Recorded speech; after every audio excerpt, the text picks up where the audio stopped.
Hello and welcome back to Boxing Social in association with Betfred. My name is Ayman Khan. I'm joined today by the one and only Dave Coldwell to talk through the weekend's action as well as his stable. Dave, first of all, how are you doing? Very good, thanks. Very good. It's summertime and it's nice and sun shining out. So it's good times at the moment. Or better to talk some boxing in the sun. Got to make use of it when it's there. Let's first of all start with your stable. Get some updates on your stable as well. Lorraine Richards, Jordan Gill, Hope Price. Maybe we'll start with Hope out first because he's coming out in action first. So what's the latest with Hope?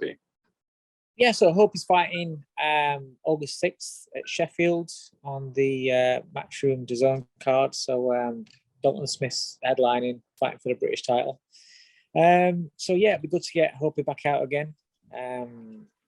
He's working out in the gym. He's training very, very well, improving all the time, and it'd be good to get him back out. He's had a bit of an accident before the Leeds last Josh Warrington Leeds show, where he injured his back in a bit of a freak sparring accident, and so that put him out of that. And then we've been rehabbing and taking his time and making sure that nothing sparks back up again, and he's perfectly fine now. So so we're looking forward to getting him back out. You had Hopi out, as you mentioned, in Leeds, and you had to fight out after that as well.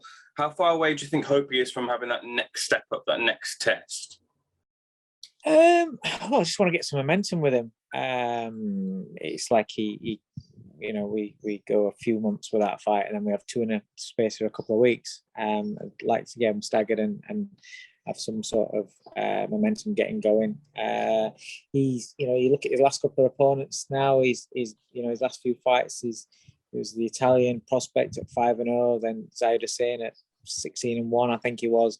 I think they're, for somebody that's only now like 7-0, they're not bad opponents. His next opponent's 18-3, I think it is. So I just want him to learn, just keep developing, and he's still young. And we can take the L plates off as we go along. Really, it's about his development more than anything. And like I said, some momentum and continuation of what we're trying to put in place. Jordan Gill, we saw him obviously in this last fight, an excellent fight. The thrill delivering on the name tag there. Has he recovered from his injuries as well as the effects of that fight too? Yeah, fine. I mean, as soon as the eardrums healed up, then everything was fine. The biggest thing that he's had to deal with is there was an operation that he needed doing on his right hand for quite a while, but dates kept getting put back, and so the dates of operations kept having to be postponed. And he's had his hand done now. They take the bone from the hip and graft it to the hand. So that was quite a big one and quite uncomfortable for him because not only are you getting over the hand, you're getting over so he had the operation on his hand where they take the bone from the hip and fuse it to the hand. So that was quite painful. The hip was very, very painful. So we had to get over that, then get maneuverability in there again and get it flexible, as well as waiting for the hand to repair. The hand's great. We were just talking this morning that we're gonna start trying it out in sparring now this week, because he's been doing everything in the gym as normal, but just one-handed. Now we're going to start using the right hand in sparring sessions and just gradually take it up a little bit. We won't be dropping any bombs at the moment, but just to get his range, just to get his timing back, and just get back in his habit of using his right hand again. Is there any sort of names that you target for Jordan Gill, looking at the division that you want next for him? Well, we have a mandatory that was slapped on us straight away for the European. Forte, I think it is the guy's name. Forte. So I think we have to go down that route if we're keeping the European. If an opportunity comes, world level, then possibly so. That's depending on if it's the right move for Jordan. Then yeah, we'll go down that route. There was some talk about possibility of Lara and people like that, but nothing's come of that. So it wasn't. It's just a case of just being patient. He's, like I say, I always say he's still quite young for that division. He was 28 the other week, 2 weeks ago. So we still got time. Now he's got the European title. We can look to get him cracking now. As soon as this injury is over and he's back being able to box regular again, I'd like to get him regular and get him active. Last time we interviewed you on Boxing Social, there was kind of frustration from yourselves and from Lerone as well in terms of his position and getting him out. We're now kind of past the halfway point of the year and Lerone's still not out. What's the kind of feeling with Lerone and the position he's in right now?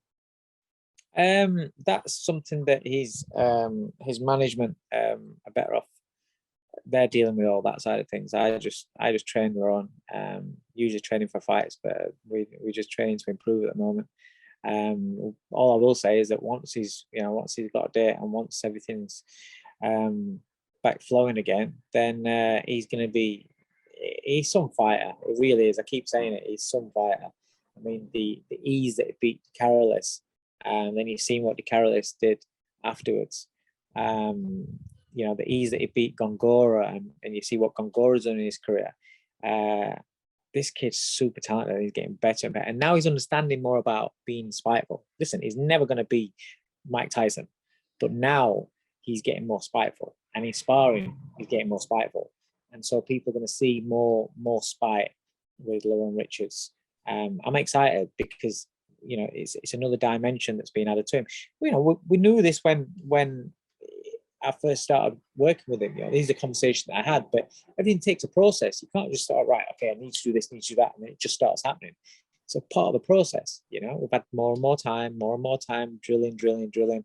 And now, we're seeing it in the gym. We're seeing, he has got a spiteful side to him. And I think all the frustration, being pissed off and everything that's been going on with his career, I think now he gets it, now he understands it, and that's coming out in his sessions as well. It's no good just being Lerone Richards, the nice guy, the guy that will sing you a song after he puts on a boxing exhibition. He wants to, like I said, he wants to just fight with more spite. He wants to hurt people more. And believe it or not, he can punch a lot harder than what you think. And it's like when people say, oh, he can't punch, he can't crack. But if he was that feather-fisted, then why aren't these fighters walking through him? Nobody's managed to walk through him.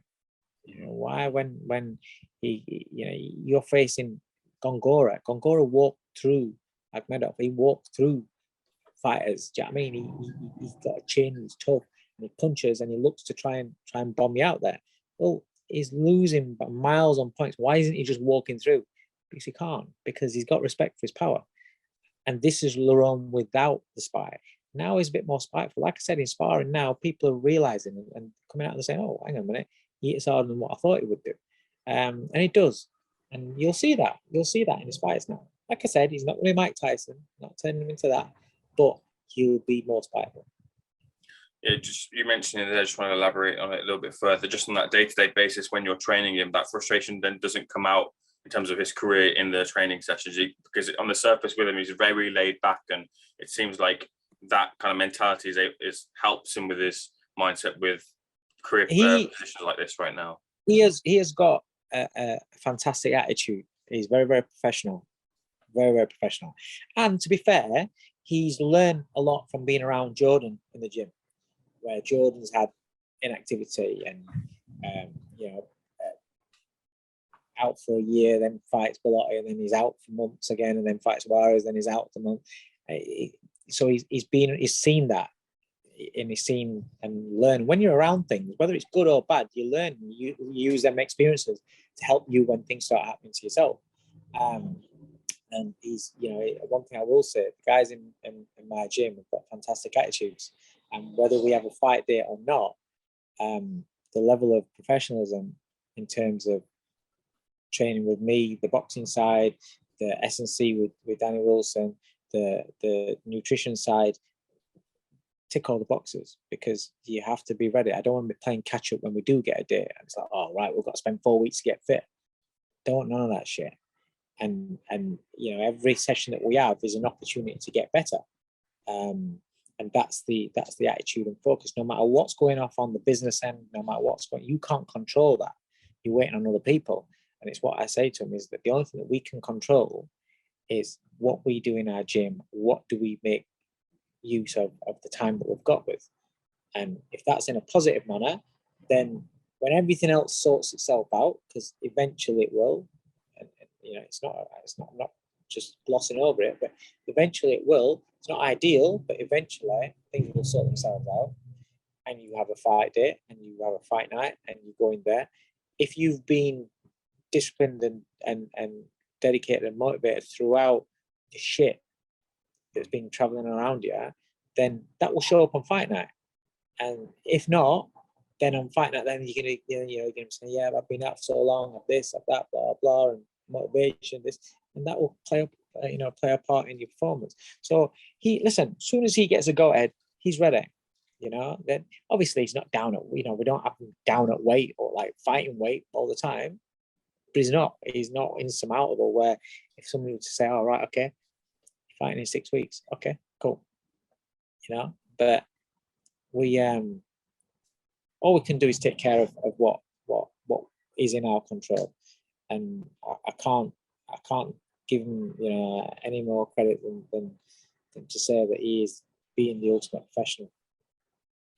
Moving on to last weekend's action, someone you know very well in the form of Wilder-Chisora, going 12 rounds with Pulev, exacting his revenge on Pulev and winning a WBA International Heavyweight title. Your reaction to Wilder-Chisora getting that revenge over Pulev?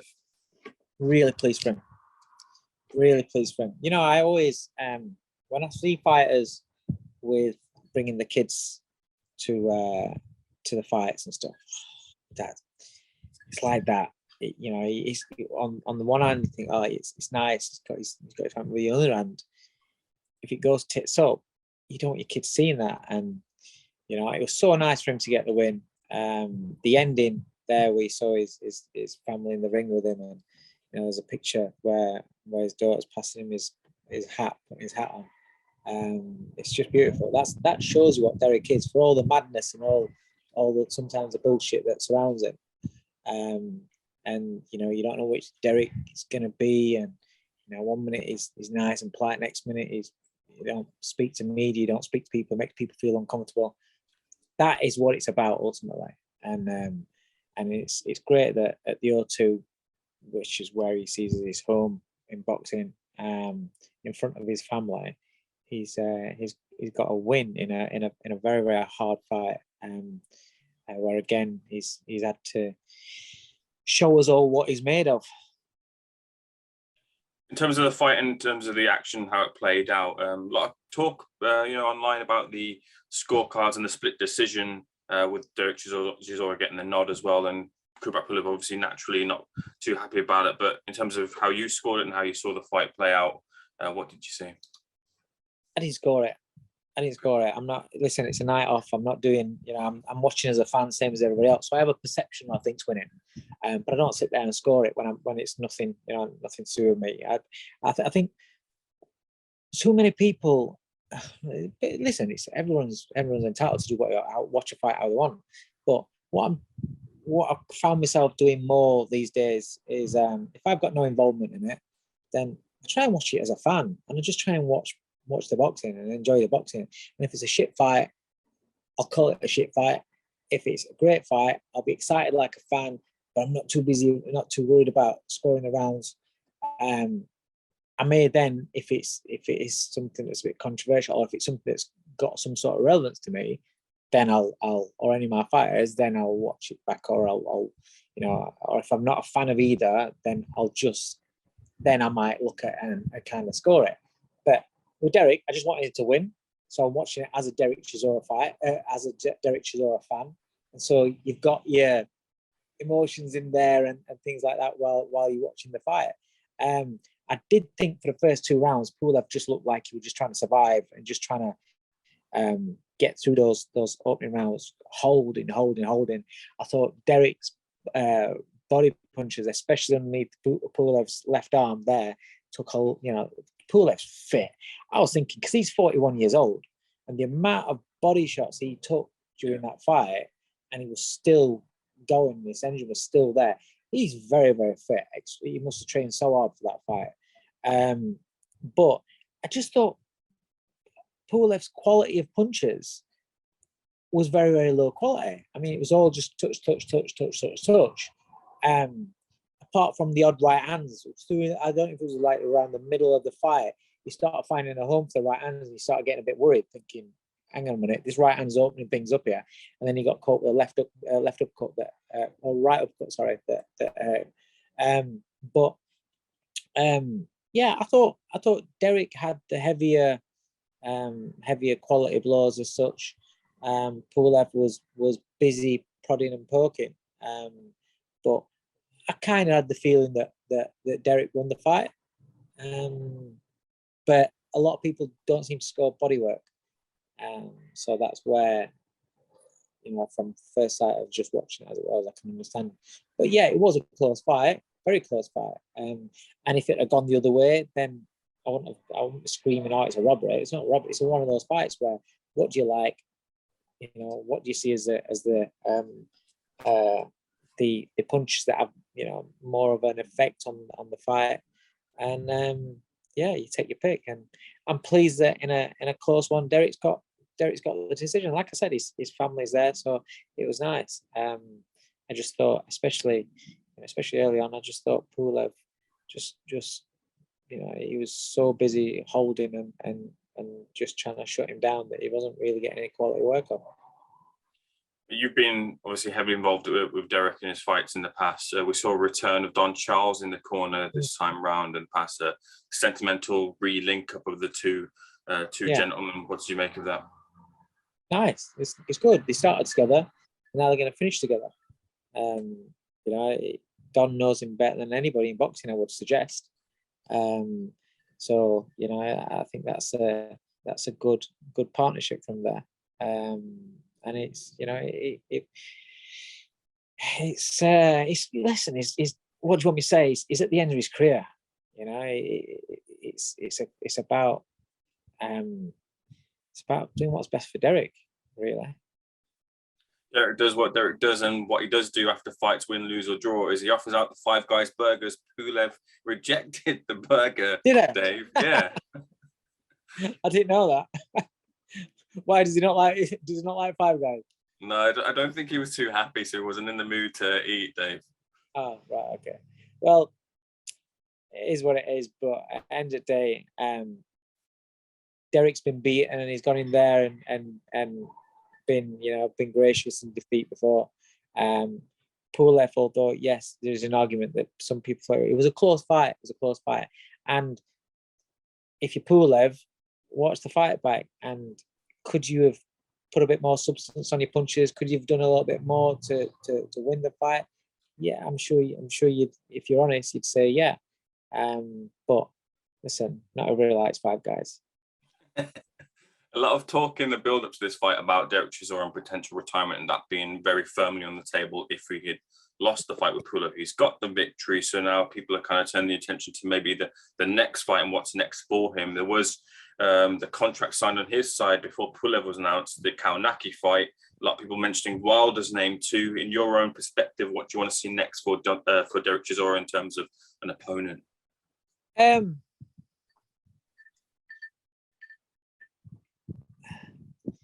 It's a difficult one for me because the first thing that I said to Derek after the Parker fight, one was in the changing rooms, and he was sat on the massage bench. I said, "Listen to that crowd singing your name, packed out arena. You've just been beaten in a hell of a fight. Every singing your name. Perfect time to retire." My mind doesn't change from that. The few days after that fight, I saw Eddie mentioning Wilder, and I was like, "Fuck no!" And so it's like people, whatever I say now, which is, "Oh, you just better because you're not training now and you don't." No, I was his trainer then, and I didn't want him to fight again. So I'm not changing my mind. That fight the other night, was it easy for him? No. Did he take a lot of punches? did he get hit with good right hands? Did he get hurt again in a fight? Yes. He has to churn it out, and he has to grind it out, and it's tough. Every fight's tough. More miles. So am I going to sit here and say, oh yeah, look forward to him watching this? No, I don't want any fight. They're talking about Wilder again. I'll say the same thing as what I did the first time I mentioned Wilder when I was his trainer, and I'm not his trainer. Fuck that. Fucking, it's great. He's going to give us entertainment as a fan. Listen, I don't know Derek Chisora. I have nothing to do with him. I don't know him as a person, nothing. As a fan who didn't give a shit and just wants to see a tear up, Wilder against Chisora, all right, I'll have that. Derek gives his all, he's tough, is this. But the fact that he's tough means that if he doesn't get sleeped with one shot straight away, he's always going to take punishment. He's always going to take shots. And as you're getting older, those shots just stay with you a bit longer. And I just feel as though, yeah, I mean, Pulev is a good fighter, but Pulev's not really punching with that much authority and zipping his punches. And it was still hard work. Derek's having to work so hard to get on the inside. You got someone like Wilder who's 6'7", long arm, long leg, sits back and just shoots that jab and then, or pulls that jab as you're looking for that big right hand. I just think it's very, very hard. It's very, very hard. It's a hard fight. Even if he wins, it's gonna take, he takes punishment on the way in. Because although those overhand rights he was catching Pulev with really, really well, Wilder's not going to be hanging over in that range because he's a lot longer. I just find it's a very, very hard fight for him. And for me, there's more chance of him getting hurt in it than of him going in there and having an easy fight. It's not about winning and losing fights now for me. It's about how much more toughness he's having to show at this stage of his career to keep grinding it out. I just want to get your thoughts on a couple of other things. A couple of rumours, first of all, starting off with talk of Conor Benn and Chris Eubank Jr. being agreed at 155. Dave, your thoughts on that one? 155? Yeah. Tell you what, I don't know. I mean, Conor Benn, you just think that's too big a weight jump. But Eubank to get down to 155, surely that's going to be a struggle. Surely. Don't know if that. I hear rumors like this, and I think, oh well, I don't really believe it's going to happen. Really, I think it's a weird fight. It's a weird fight because it's like Conor Benn's on his mission for the welterweight division to try and become world champion of the welterweight division. There's enough great fighters and there's enough tough, risky fighters in that division to not have to go down the route of fighting somebody that's naturally a lot bigger than you. But I understand it's a huge fight because of the names, the legacies. Ben versus Eubank again. And for me, it is always Ben versus Eubank. Just because I was a massive Nigel Benn fan. So I understand the attraction, and it's box office. It's absolutely huge. It'd be a huge event, massive. But I just think it's strange timing. It's kind of like a fight that you would think would come when they're a little bit further on the career. Say for instance, Ben does what he wants to do at welterweight, then he's moved up to light middleweight, and then whatever happens at light middleweight, then they kind of like think, right, okay, that's about it. Let's have a fight there. But jumping up, I don't know. That's a weird one. I'd be surprised if that happens when there are big fights in the welterweight division to make and to clear up. I just think there's Ben versus half a dozen fighters out there at welterweight is a great career progression. Whereas Eubanks just, I suppose, is subscriptions, is profile, and just mainstream names. I think that's where that fight is. The other boxing ring I want to get your thought on is the potential of Kell Brook coming out of retirement and fighting Jamal Charlo. It's not. It's not. I just think this is again where this is what I'm saying about when fighters retiring. We on outside can say, "Oh, they should retire," but how are they feeling with it? And it's very, very difficult. And that's what I'm saying. It's there's a very fine line because Kell's left the sport on the absolute top. He will, if he beats Charlo, is it going to mean more to him than, and is he going to have that same buzz as when he beat Amir Khan? No, because his whole career was based on chasing Khan and you know, and waiting for Khan, he'd beat this man and calling out Khan, beat this man and Khan. It was always losing to this man and calling out Khan. It was always chasing. That was such a personal thing. I don't believe that anything can top that. And then to fight someone like Charlo, again, who's naturally, you know, a big lump. I just think it's at this stage of his career, it's not something I'd like to happen. But again, I don't know. I've only just heard this rumor, so yeah, it's a bit new to me. Final two things from me, David. I'll let you go. A lot of talk. Boxing fans love to talk about who wins from the most minutiae of things. This one being from the Usyk and AJ2 face-offs. People take a lot from it. Did you take anything from the two face-offs that we've seen, Dave?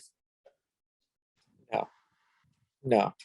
Even if you take things from face-offs that are weeks out, let's say somebody gets under somebody's skin, gets somebody who's usually calm in demeanor and cool and confident, and they look rattled, and you know, somebody's got under the skin and they're flared up and everything. It's like, oh, that's how it carries. It's got fucking weeks. It's got weeks. Just that's a memory and it's forgotten about. And then he's back on track and his coach, his team, back in his head, he's settled him down. And I don't really take much into that. It's fun. It's great for fans. It's fun, but I don't think there's anything really in it. What bit did you take from it? I'm one of those people as well. I don't really take too much from it, but a lot of people say, 1-0 Usyk. Usyk's won that face-off, or we've not seen something different from anti-Joshua. It's the same old kind of thing where they may be looking for a mentality switch there from AJ in terms of the pros he comes out in these face-offs or the press conferences beforehand. No, I don't really take from that a lot, to be honest. It's it's weeks out. It's weeks out. Unless you see a face-off when you look at one man and you look at him and you can see him trembling and thinking he's shitting himself. I don't really take much from that. Final thing then, the fight does land on, after lots of talk and deals behind the scenes, it does land on Sky Sports outside of the zone. But your just thoughts on it being landed on Sky Sports, the rematch?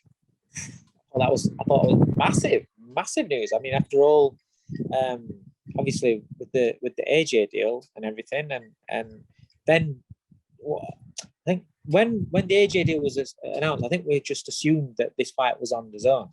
So, which is why it was a bit of a shock when then there was something came out that said that the AJ deal was outside of the Usyk rematch. I was like, oh, okay. Well, that's because losing AJ is massive. It is massive for Sky. That was a massive loss and a big plus for the zone. But for me, I see it as more of a loss for Sky than the add-on for the zone, because the obviously the money that they'll make off pay-per-views for AJ funds boxing quite a long time, and to lose that is quite big. But then when it comes out that AJ Usyk is on Sky, that's just, I mean, it's all right. It's Sky's last one, but you're talking about a fight that is really, you know, a lot. At best, it's 50-50. A lot of people say that Usyk's favourite. but at best it's 50-50. You're talking about a man that's going in there that's having to change so much in order to win the fight off the first fight. I'm not saying he can't do it, but in such a high risk fight, my thing was, if obviously this is on Sky, numbers will be massive. It's a great fight. If AJ gets beat, then that money that DAZN have just got into the deal with AJ and everything they've done on that, what is that really worth? Because if AJ loses that fight, and it depends on how he loses, but if he loses that fight, then obviously there's other big fights out there for him. But as how much is that worth really in terms of his own deal? It's a bit of a weird one really. But listen, they're businessmen and they know what they're doing. The whole lot of them. So it's just from the outside looking in, it just makes you think, oh, okay, don't know all answers, but my initial feeling is, and my initial thought was, fucking hell, if AJ was to get, don't get me wrong, if he wins, then he's had the massive win on the Sky platform, and now that travels over to zone. But ultimately, it's still the same. AJ is going to sell wherever he's at, really, I suppose. But it's just I saw something interesting where they was talking about I think it's on TalkSport, Gareth Davis, I think, where he mentioned about if AJ wins, then they look through the Fury fight.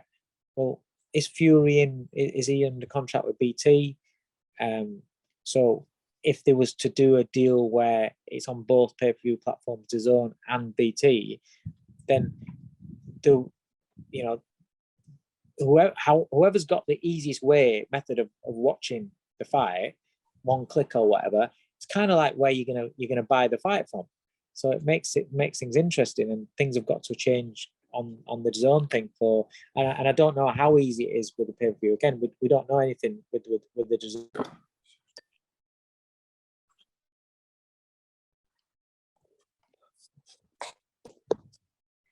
Just picking that back up with Dave, just ran out of Zoom time there, but you were mentioning about the kind of machinations of a potential Fury Joshua fight and how it would land on either platforms. Yeah, I just listening to Gareth Davis where he was saying about, obviously, if Fury's with BT and AJ's with DAZN, they'd have to do a deal where it's available, maybe where they put it on both platforms for pay-per-view. But then you're splitting pay-per-view income as well on that. So, and maybe people would just want the easiest option to buy. And most people are aware of either BT or Sky's pay-per-view platform, just press one button. At the moment, DAZN's not like that, but obviously with the pay-per-view, maybe that will be how you do it. I don't know, but we're not really aware of how their platform's going to work for pay-per-view yet. Obviously, they'll know about all those sort of issues, so it should be sorted. But it's interesting. I just find it interesting. Dave, conscious of taking a lot of your time, so thank you so much for speaking to myself and Boxing Social. I'm sure I'll see you in the lead up to Smith & Mason with your charge. Hope we price out on the bill as well. So once again, thank you so much for speaking to Boxing Social. We'll speak soon.